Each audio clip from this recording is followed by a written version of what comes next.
La traducción de los términos sencillos dice, cuando estamos cruzando un río en un bote, si un bote vacío se desplaza río abajo y choca con el nuestro, incluso la persona más irascible no se enojaría. Simplemente empujaban suavemente el bote vacío. Sin embargo, si hay alguien en el barco a la deriva, le gritaríamos que lo aleje para evitar una colisión y vuelco. Si no nos oyen después de un grito, o incluso después de dos, pero siguen a la deriva hacia nosotros, al tercer grito, incluso una persona amable comenzaría a maldecir y enojarse. ¿Por qué no nos enojamos antes? Debido a que el primer bote estaba vacío, no había razón para enojarse. Pero si hay alguien en el barco, es una historia diferente, nos daría mucha rabia. Entonces, si una persona puede vaciarse a sí misma y convertirse en una barca vacía, navegando pacíficamente por la vida, entonces, ¿quién podría hacerle daño? Todos pensamos que nos estamos comportando correctamente en nuestra posición original, así que, ¿por qué alguien querría meterse con nosotros sin ninguna razón? Como resultado, si no hay nadie en el barco, no habrá ningún conflicto que pueda surgir. Debido a que cualquier problema surge de la propia actitud de oposición, si no hay una actitud de oposición, ¿qué problemas pueden surgir?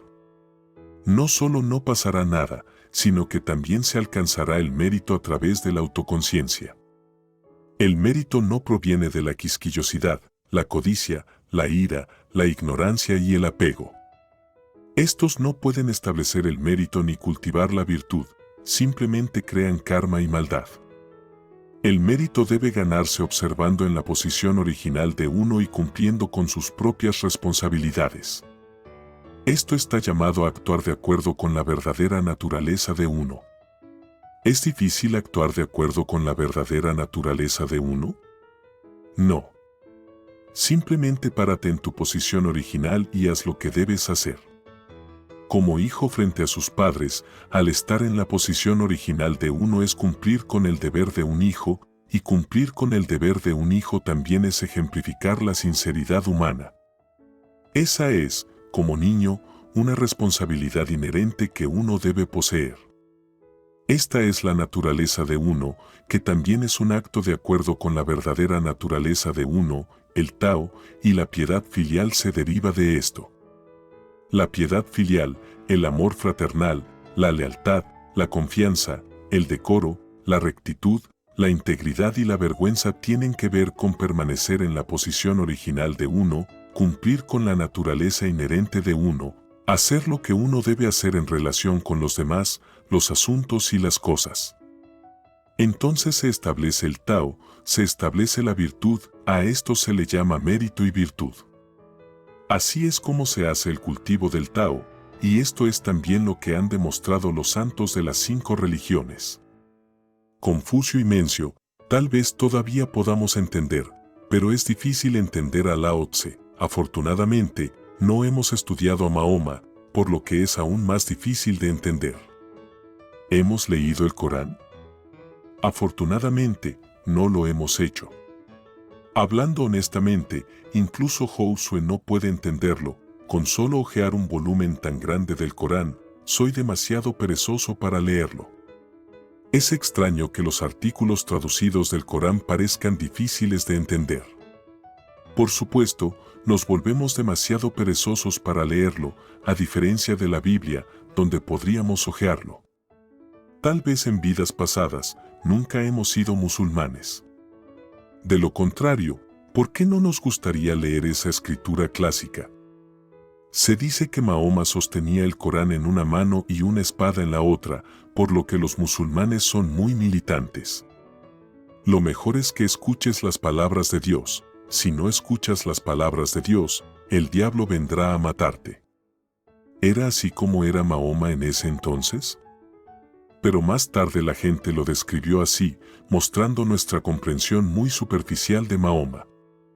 Durante el periodo Yan Blanco, el renacimiento del verdadero confucianismo requiere un esfuerzo sincero para profundizar en las enseñanzas confucianas para obtener una guía práctica.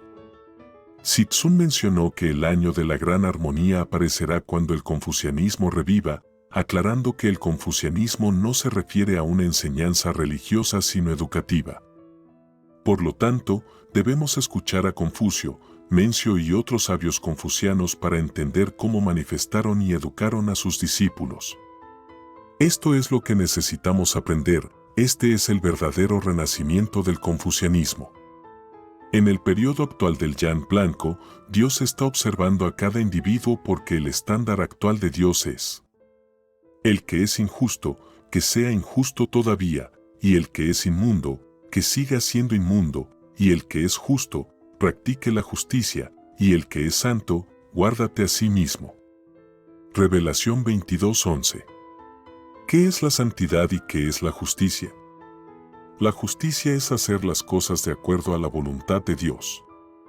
La santidad puede ser más comprensible.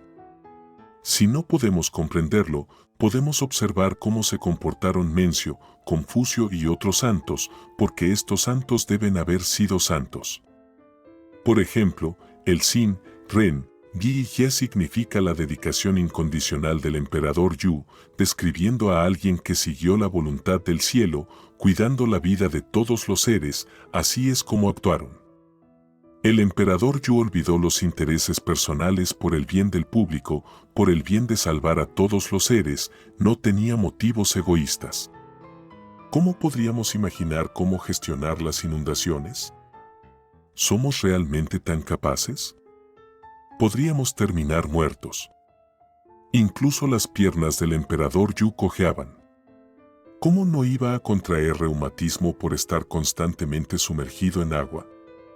Incluso si le dolían los pies y cojeaba, todavía tenía que seguir adelante. Pasando por su casa 3 veces sin entrar, si ustedes, damas, fueran la esposa del emperador Yu, ¿realmente podrían soportarlo? Se fue después de solo 3 días de matrimonio, ni siquiera consideró a su esposa, ni siquiera entró a la casa mientras pasaba. No es que el emperador Yu u otros santos carecieran de compasión, era compasión a gran escala, la máxima compasión y una compasión genuina. Es por el bien de salvar a los seres sintientes. Sin embargo, es precisamente este espíritu, esta dedicación sincera lo que movió al cielo y a los inmortales y Budas a acudir en su ayuda. Lo que estamos haciendo ahora debe seguir este modelo. No se trata de hablar con la boca, el cielo está observando cómo actuamos. ¿Puede una persona como el emperador Yu realmente ser capaz de controlar las inundaciones? ¿Puede la familia de 8 miembros de Noé realmente construir un arca? Parece inverosímil. La madera de un barco grande debe ser muy gruesa. ¿Cómo pueden 8 personas transportar la madera masiva? No es como atar cañas de bambú, ya que cada persona ata una caña de bambú. Sin maquinaria. ¿Cómo es posible? Además, todos los animales deben ser acomodados. Fueron sus corazones compasivos los que movieron a los Budas y Bodhisattvas a ayudar a lograr estas hazañas, no solo confiando en el esfuerzo humano. Ahora estamos en una situación similar. En la era actual hay numerosas calamidades y, por nuestros propios esfuerzos humanos, ¿es posible manejarlas todas? Es imposible. Solo en los últimos días se produjo un terremoto superficial de magnitud 6,2 en Gansu, provincia de China, que tuvo graves consecuencias. Las noticias informaban de más de un centenar de muertes, pero es probable que el número real sea 10 o 100 veces mayor. Pueblos enteros fueron destruidos, imagínese cuánta gente se vio afectada. Esta vez fue una luz de lodo, y casas enteras quedaron sumergidas o medio enterradas. ¿Cómo podría uno escapar del fangoso desorden? Tus pies se atascan en el barro y no puedes moverte. Cuando llega esa fuerza, eres derribado, incapaz de soportar el flujo de agua. Y mucho menos los deslizamientos de lodo o los flujos de lodo.